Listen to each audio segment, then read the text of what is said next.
I know one topic that's been brought up about inflation, changing shape of the yield curve, let's say real estate. Everybody's owns a piece of real estate, probably in their house or somewhere else.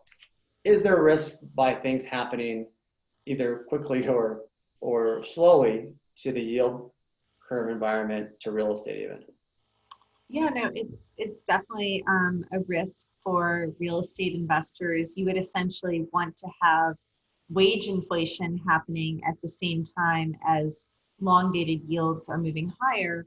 So, because so many people borrow money to own real estate, you don't want to have just yields move higher on their own because it would make the cost of borrowing money, it would make homes less affordable if you're using borrowed funds. So it's definitely a kind of balance that you have to play.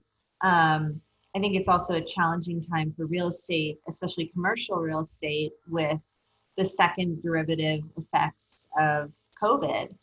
Whether people are going to need as much office space, whether the footprints are going to be the same, whether we're going to have, a really change with the way people work and the way where people work. So I think there are a lot of unknowns in the real estate market generally. And I think that the sad thing is that most people don't hedge real estate at all, whereas most professional real estate investors, they all hedge rates, right? That's just a cost of doing business for a real estate investor, whereas most regular people just sit long. So it's a challenge for investors to figure out what's going to happen. But I think given how low interest rates are and given how flat the yield curve is, it's a good opportunity for investors to be thinking about how could I potentially hedge my real estate holdings? What would happen to property prices if